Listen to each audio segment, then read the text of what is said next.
How Queen was terribly upset when Conservatives disposed of Thatcher. The Queen was said to have been affected by the way Margaret Thatcher was treated by her own party upon her resignation, according to a documentary.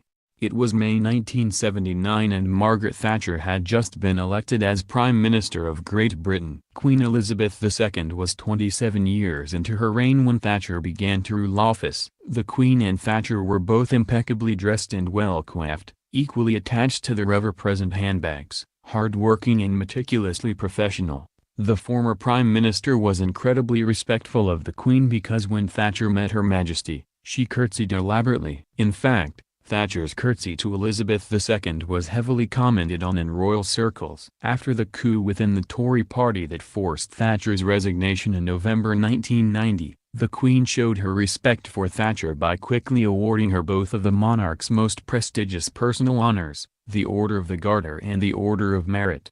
In The Queen and Her Prime Ministers, former Chief Press Secretary to Thatcher, Michael Cockerell claims, "In the end I think they did get on, and I think Mrs. Thatcher came to value the advice that the Queen gave her." Royal biographer Hugo Vickers said, "The Queen was very upset by the way in which Mrs. Thatcher was disposed by the Conservative Party. And she told somebody that, all right, Mrs. Thatcher may have been tired and things, but it was a horrible way that it was done." Royal expert Bernard Ingham explains how quickly the Queen honored Margaret after she had resigned, with first of all the Order of Merit and then the Lady of the Garter.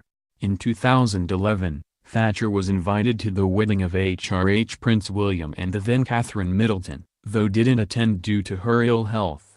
The Queen paid her final respects to the country's most formidable Prime Minister at Thatcher's funeral in St. Paul's Cathedral. Margaret Thatcher, dubbed the Iron Lady, privatized numerous industries, cut back government expenditures, and gradually reduced the rights of trade unions. In 1983, despite the worst unemployment figures for half a decade, Thatcher was re-elected to a second term, thanks largely to the decisive British victory in the 1982 Falklands War with Argentina.